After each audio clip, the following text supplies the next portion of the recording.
Amém, querido. Poder sentar.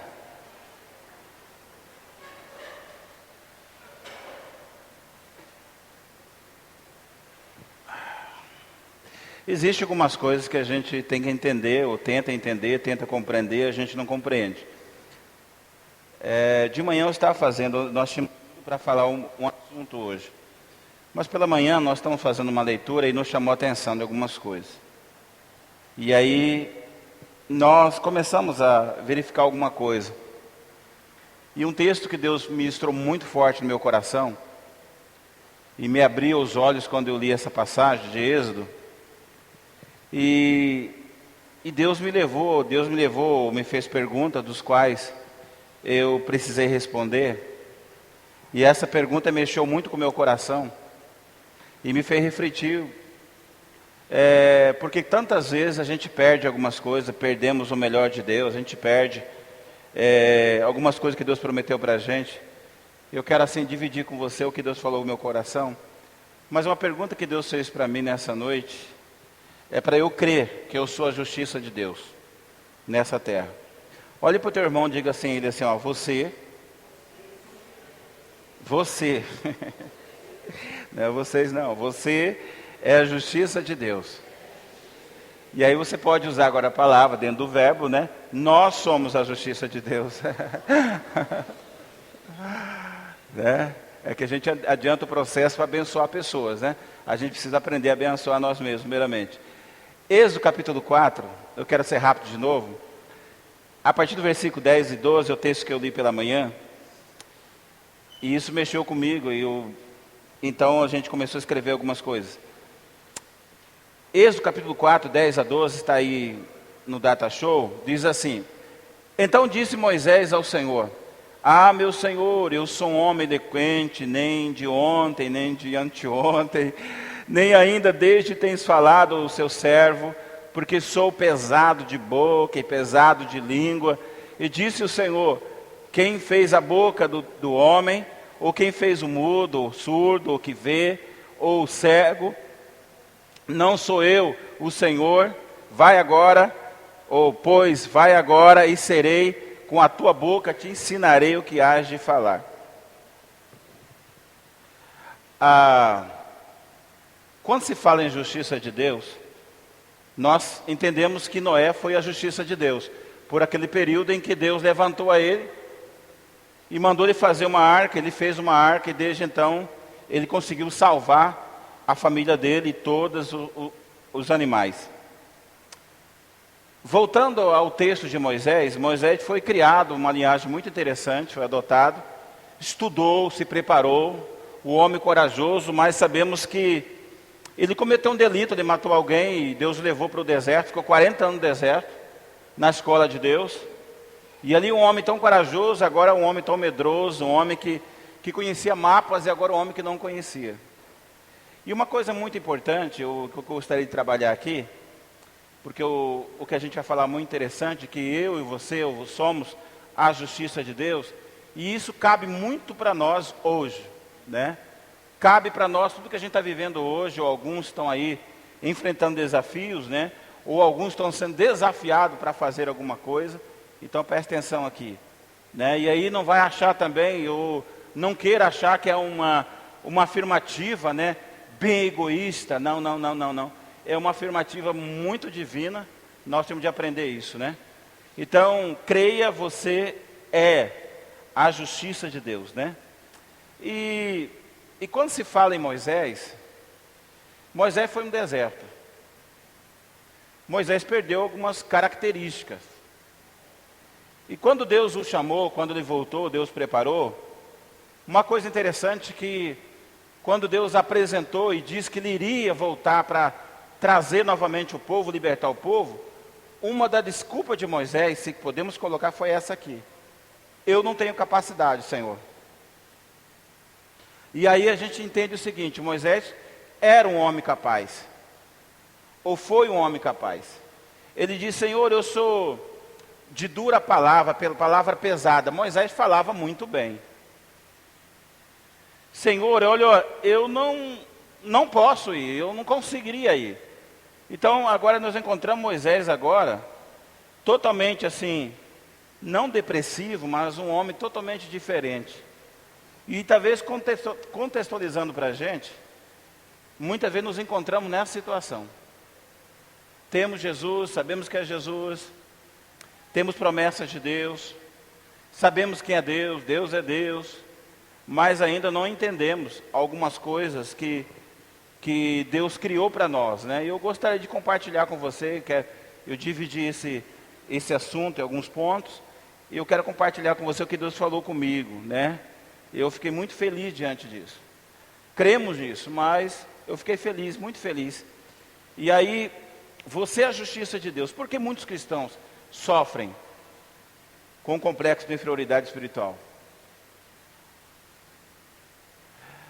Irmãos, olhe para mim, eu não quero ser bravo, nem tentar ser rude, mas uma coisa, biblicamente, que eu não consigo admitir, que eu não consigo entender, vamos tirar admitir, eu não consigo entender, como um homem de Deus, uma mulher de Deus, conhecendo a palavra de Deus, conhecendo as promessas de Deus, tendo experiências com Deus, e muitas delas ainda têm um complexo de inferioridade espiritual.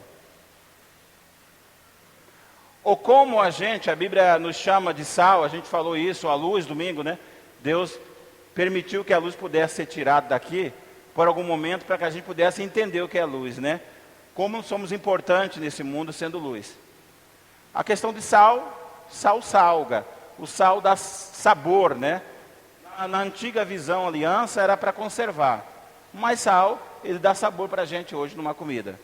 Então, por que muitos cristãos sofrem um complexo de inferioridade espiritual? A questão do complexo espiritual, né? Ou de qualquer complexo de inferioridade, seja espiritual ou não, ele tem um endereço certo, um nascer certo.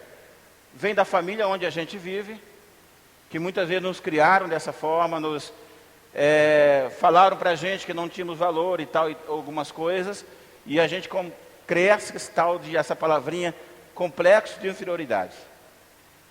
Mas não é isso que a gente quer falar nessa noite, queremos falar sobre o complexo de inferioridade espiritual. Tem uma musiquinha que, no meu tempo de juventude, eles cantavam na escola bíblica dominical que eu ficava muito bravo com isso. Eu dizia assim, quando tiver meus filhos, e nunca vão cantar essa música.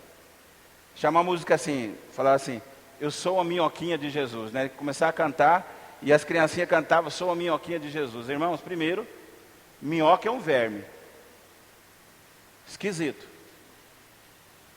Então a gente começa a cantar desde criança, dependendo o professor pedagógico que temos nos nossos colégios, escola bíblica dominical, a gente ensina a criança para ele ter um complexo de inferioridade desde criança. Ou na ideia de muitos aí que acreditam ou falam que Deus nunca vai usá-lo, que Deus nunca vai fazer isso e aquilo. Tiago capítulo 5, 16 diz assim, eu peguei todo o texto, diz assim, confessai, portanto, os vossos pecados uns aos outros, e orai um pelos outros, para seres curados. Ponto. A súplica de um justo pode muito na sua atuação. Então, todos nós, que temos Jesus como Senhor em nossa vida, Salvador em nossa vida, Senhor, nós temos um papel importante. A nossa súplica, ela pode curar pessoas. A nossa ação pode mudar a situação de qualquer pessoa, porque não há diferenciação, não há uma diferença entre mim e você. Então, por que muitos cristãos sofrem com complexo de inferioridade? Por não conhecer o que a Bíblia fala que ele é. Começa-se por aí.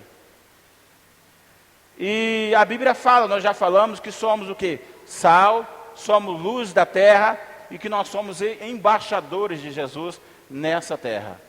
Logo, Deus colocou para nós, acima de nós, uma responsabilidade, nós temos, de sermos embaixador ou sal ou luz desse mundo. Então, eu posso falar de mim mesmo, né? Eu sofria desse complexo de inferioridade, de dois lados, né? Achar-me inferior, por causa da minha pigmentação da minha pele, ou daquelas coisas que eu não sabia, E também na questão espiritual por muito tempo. Eu me sentia com esse complexo de inferioridade. E talvez isso me causasse a timidez em falar. Eu não tenho timidez, mas eu tenho muito receio de falar em público ainda, né? Esse complexo me levava a sentir culpa, e esse complexo me levava a pedir perdão para Deus todos os dias. Imagine aquele homem ou aquela mulher dizendo para Deus todos os dias: eu não sou digno. Ele levanta de manhã e diz: não sou digno. Ele trabalha o dia todo e diz assim: não sou digno. Deus dá um presente para ele e diz assim: não sou digno. Deus dá uma casa para ele e diz assim: eu não sou digno, pai. Deus dá uma família para ele e diz: eu não sou digno dessa família. Deus dá um filho para ele e diz: eu não sou digno desse filho. Então o complexo de inferioridade nos leva a acharmos que nós não somos dignos de Deus, ou dignos daquilo que Deus tem nos dado. E aí muitos oram, nós já vi oração doida, né? Dizer: Senhor, eu não sou digno disso. Mas a Bíblia diz que nós somos filhos de Deus. A Bíblia fala que somos herdeiro e co-herdeiro de Deus.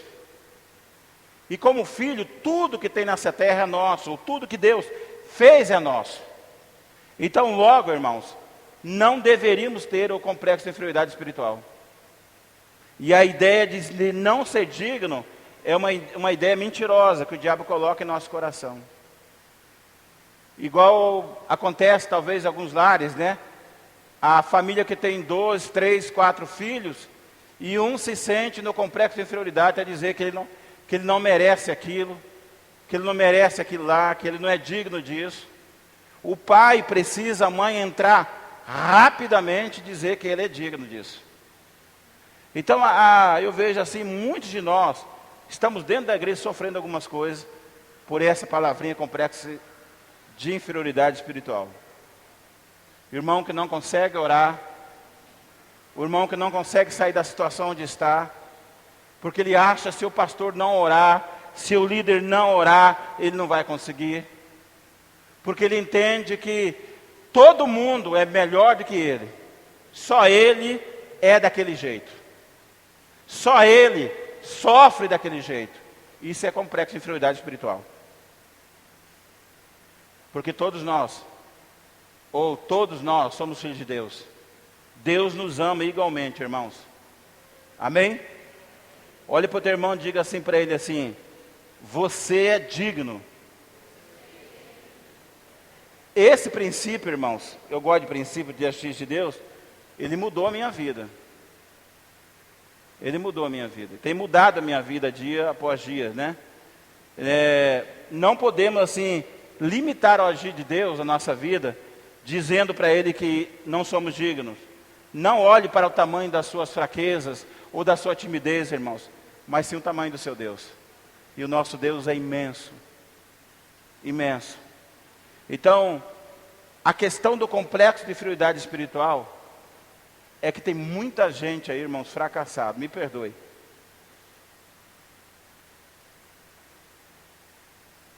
Porque ele não se sente, eu não vou dizer nem amado, ele não se sente uma pessoa digna de receber o que Deus preparou ou vai preparar para ele.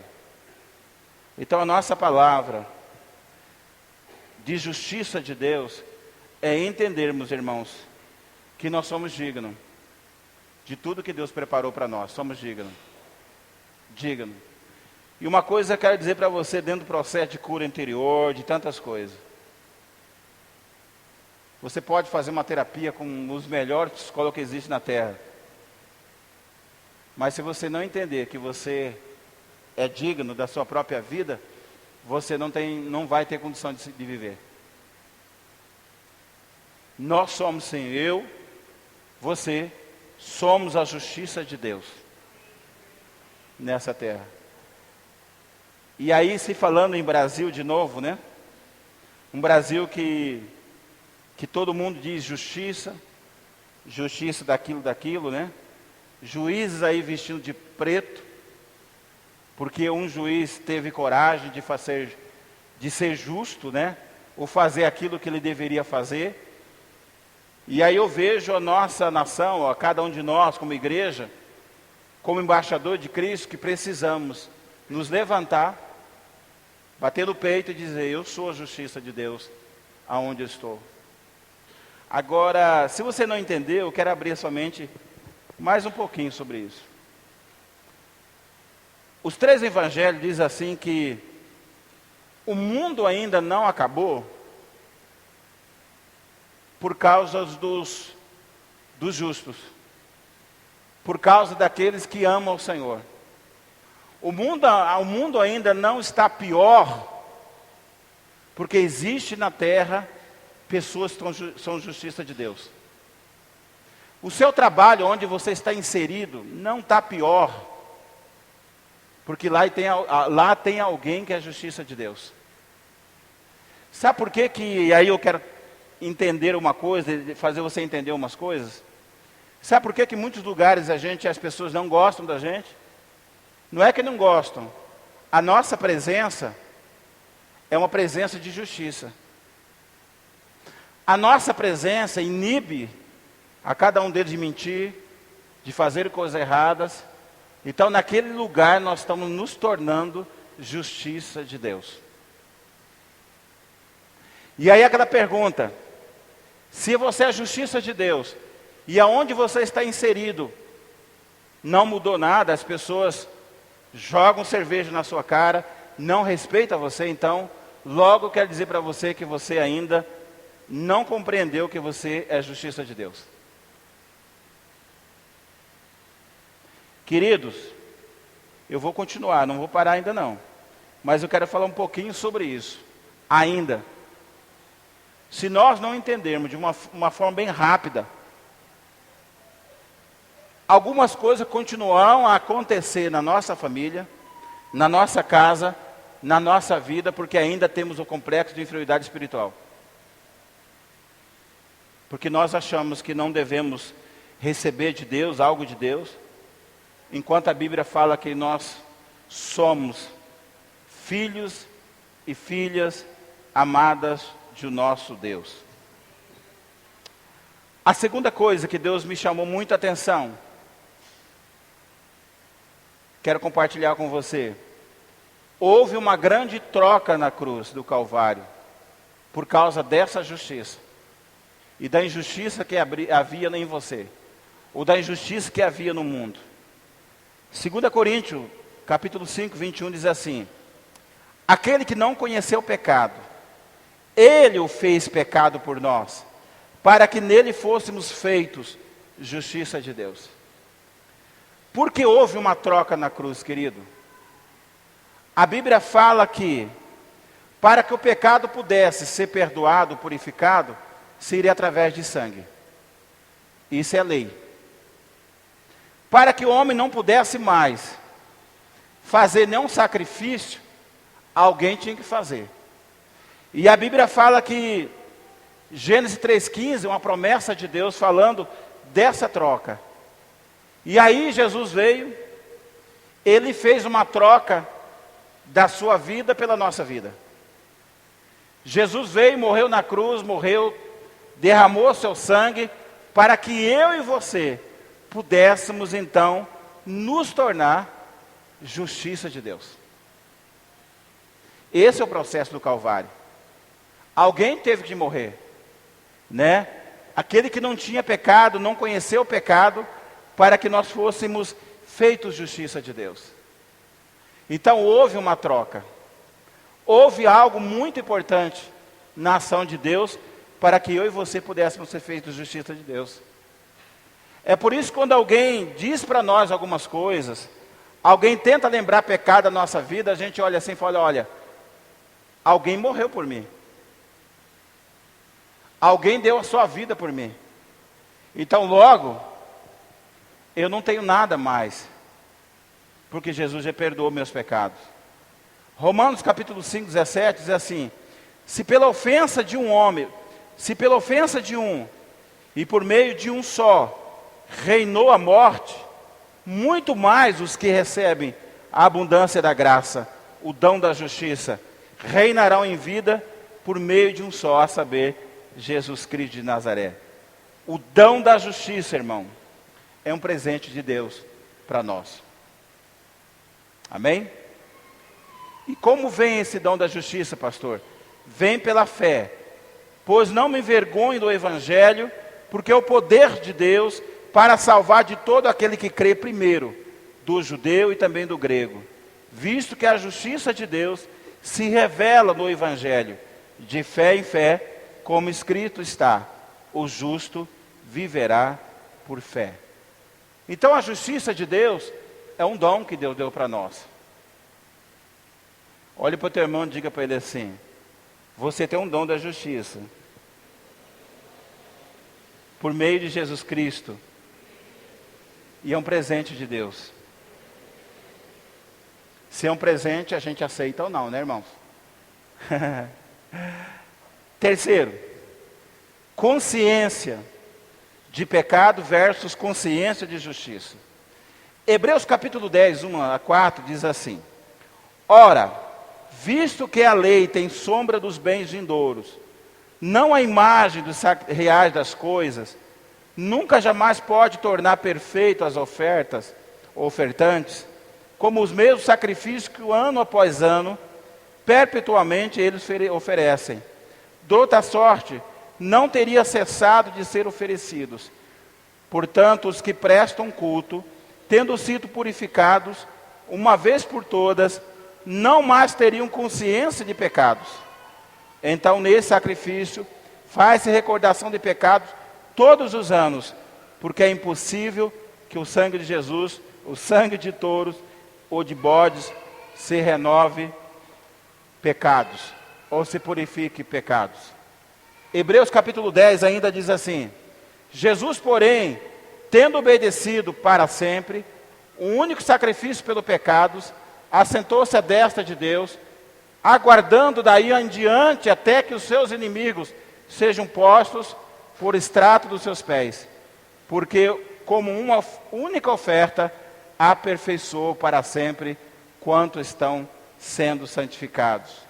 Romanos 3 diz: mas agora sem lei se manifestou a justiça de Deus, testemunhada pela lei e pelos profetas, justiça de Deus mediante a fé em Jesus Cristo, por todos e sobre todos os que creem, porque não há distinção, pois todos pecaram e carecem da glória de Deus, sendo justificados gratuitamente por sua graça, mediante a redenção que há em Cristo Jesus, nosso Senhor. Entre a consciência do pecado e a consciência da justiça, nossa consciência de pecado foi purificada e temos uma consciência, então, de Cristo em nossa mente. Aí, por isso que o apóstolo Paulo fala que nós deveríamos ou devemos ter a mente de Cristo. Por que consciência de pecado versus consciência da justiça de Deus, irmãos?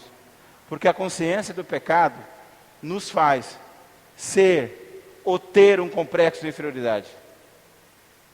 A prova tem muitos que não conseguem orar, porque cometeram os pecados, porque tem uma vida assim e pediram perdão, mas não tem consciência de que Deus pode curá-los ou perdoá-los. Mas a consciência da justiça nos faz entender que quando peço perdão ao Senhor, Ele purifica-me de todo pecado. Que agora não estou mais vivendo pela lei, mas pela graça do Senhor. E já que a justiça de Deus é um dom de Deus, então eu ofereço, ou eu aceito esse dom na minha vida. Amém? Eu quero encerrar dizendo assim, a justiça de Deus. E aí eu vou para uma área que eu gosto muito. E aí vocês vão ter que entender agora. A justiça de Deus, Ele manifesta, né? Eu coloquei em 4 níveis, né? Eu não quis colocar níveis aqui espiritual, mas em 4 níveis. Primeiro, seus pecados foram perdoados. Amém, querido?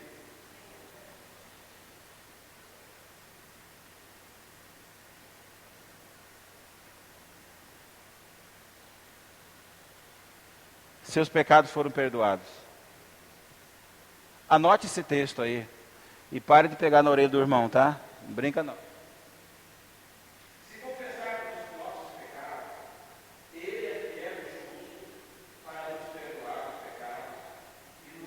purificar de toda injustiça. Eu vou repetir de novo, irmãos. Se confessarmos os nossos pecados, Ele é fiel e justo para nos perdoar os pecados e nos purificar de toda a injustiça. Quem está dizendo isso, irmãos? O próprio Jesus, o apóstolo João, dizendo, é condicional, se confessarmos os nossos pecados, Ele é fiel e justo para nos perdoar os pecados, nos purificar de toda a injustiça. Então logo, aqueles que dizem assim, eu pequei, pastor, eu estou pecando, mas eu não sinto isso, aquilo, eu digo, você poderia exercer algo da justiça de Deus e pedir perdão. E Deus ia perdoar você. Quando os nossos filhos, ou nossas crianças, faziam coisa errada,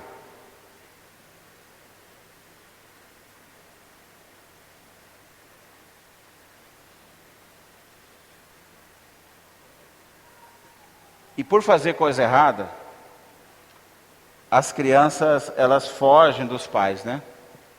Porque elas sabem que os pais poderão discipliná-las. E a disciplina não é somente bater, né? A disciplina é conversar. E uma coisa interessante, quando a gente peca, a gente corre de Deus.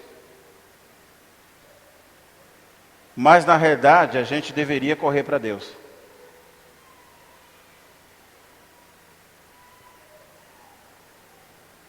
A gente deveria correr para Deus. E tem muita gente que, por estar em pecados, por não ter uma vida, se afastam de Deus. Não querem Deus. Porque acham que Deus não vai perdoar. Porque acham que Deus não vai entender. Talvez Deus não vai entender, mas Ele pode perdoar você. E aí quando a gente ouve esse texto e confessar os nossos pecados, Ele é fiel e justo para nos perdoar os pecados e nos purificar de toda injustiça, a gente entende que há um Deus muito amoroso. Tem muita gente que, eu vou entrar agora, eu espero sair depois.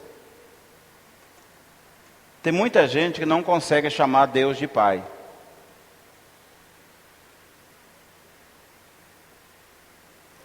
Porque o seu pai biológico maltratou, foi rude, foi violento. Então a figura de pai, que é o nosso Deus, é a figura de pai biológico, muitas vezes não conseguimos chegar diante de Deus por causa dessa questão figurada. Mas Jesus então ele entra falando uma coisa muito, muito forte. Ele entra dizendo que Ele nos chamando de amigos. Porque com um amigo pode abrir-se uma grande porta.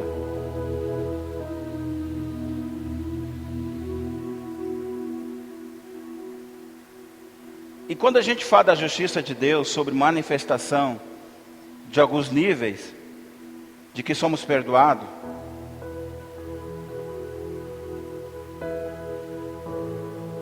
porque vai chegar um tempo, irmãos, e esse tempo está chegando, que nenhum de nós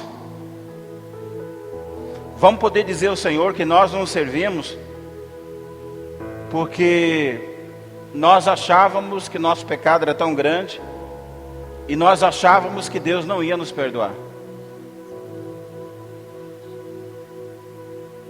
Ou achar que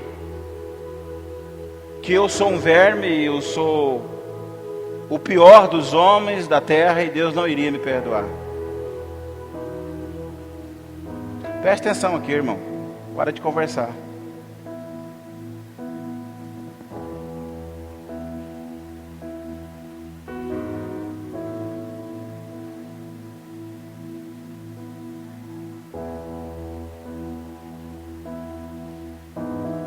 O segundo nível, seus pecados foram esquecidos. Hebreus capítulo 8, 12, assim: pois para com suas iniquidades usarei de misericórdia, dos seus pecados jamais me lembrarei. Eu parafraseei aqui, dizendo assim: conheço as tuas obras e sei dos teus caminhos, mas dos seus pecados não me lembrarei jamais. Alguém disse que quando entregamos a Deus todos os nossos erros e fracassos, Ele os joga no mais profundo do mar. Então coloca um aviso dizendo: proibido pescar. Ele não quer que continuemos tragando os nossos pecados. O terceiro nível, seus pecados foram purificados.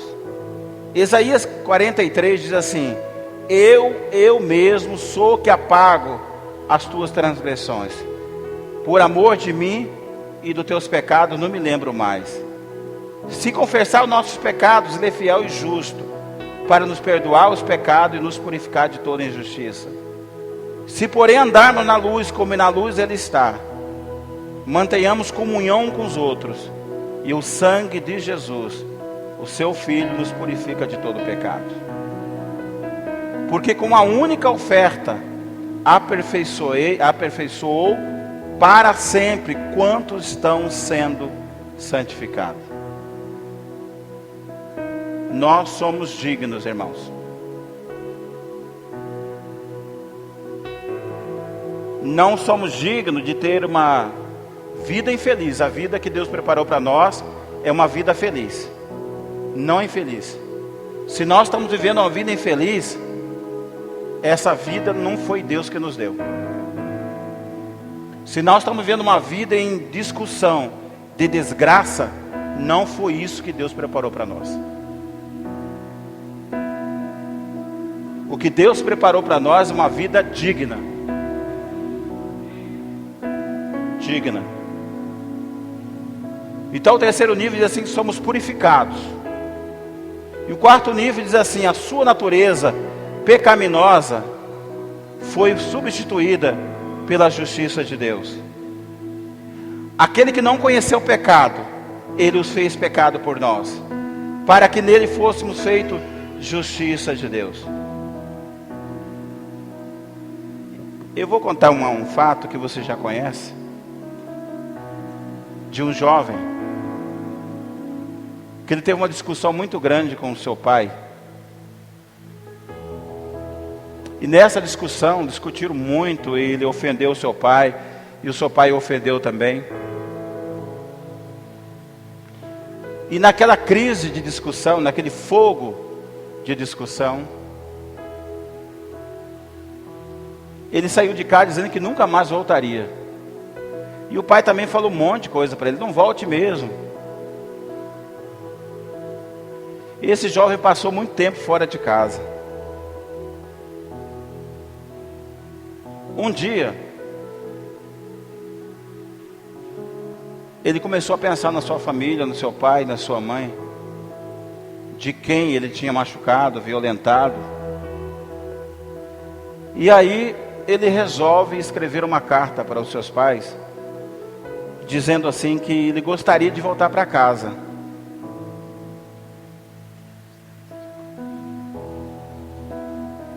E se seu pai pudesse perdoá-lo, ele está pedindo perdão, a carta.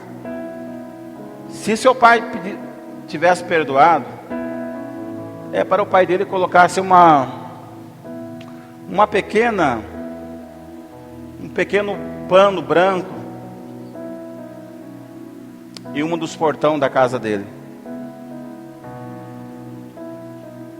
E aquele jovem comprou a passagem, pegou o trem, e o trem, a linha de trem passava em frente à casa dos seus pais. E quando ia chegando mais perto da casa dos seus pais, mais angústia vinha angustiado e pensando: será que meu pai me perdoou? Será que minha mãe me perdoou? E conta-se que quanto mais chegava perto de casa, ele ficava assim muito preocupado. E alguém estava sentado com ele. Ele falou assim: olha, após aquela curva ali, Você pode me falar, num portão, se tem um pedaço de pano branco? E ele não queria nem olhar, fechou os olhos. Aquela pessoa, quando passou a curva, aquela pessoa, ele perguntou e disse assim: tem algum pedaço de pano branco no portão? Ele disse: não, mas tem vários pedaços de pano branco em todos os postes da cerca, na casa, nas árvores. E aquele jovem então parou, e o seu pai o recebeu, o perdoou, e houve perdão naquele dia. O quarto nível é da justiça de Deus. Através da justiça de Deus nós somos aceitos por Deus, porque toda injustiça saiu dentro de nós, e agora nós podemos abraçar Deus, viver com Deus para todo sempre. A questão, irmãos, é que nós precisamos entender, compreender que nós precisamos de Deus. Eu não sei, eu encontrei uma frase, hoje estou apaixonado por essa frase, diz assim: de um pregador e uma pessoa de um coração muito duro. O homem de coração muito duro disse o pregador assim: eu nunca perdoo. Acho que você nunca ouviu ninguém falar isso, né? Eu nunca vou perdoar aquela pessoa. E o pregador lhe respondeu: espero que você nunca tenha pecado um dia. Como tratamos, seremos tratados; como julgamos, seremos julgados.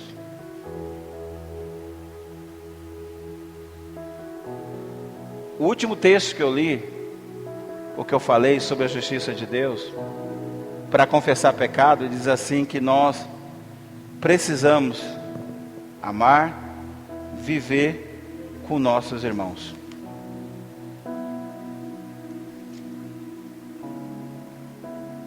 Você, nós somos a justiça de Deus neste lugar. Se tem uma coisa que a gente tem que bater no peito, não é porque somos do PT e nem torcemos para o time. Uma coisa que tem que bater no peito é entender e dizer assim: eu sou a justiça de Deus. Eu quero dizer uma coisa para você, irmão e irmã. Você pode estar passando uma grande dificuldade de injustiça, mas fica de pé.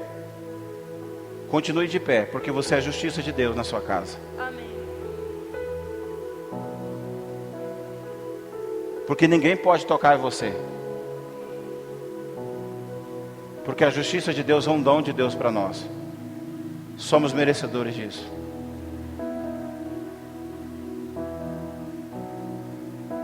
E você pode entrar em qualquer lugar. E na onde você entrar, e na onde você estiver, ali entrou, ou ali está a justiça de Deus. Então confie nisso. Não aceite o que o diabo está falando para você ou falou, que você não tem moral para orar, que você não pode isso ou aquilo. Não faça isso. Porque se nós confessarmos nosso pecado, Ele é fiel e justo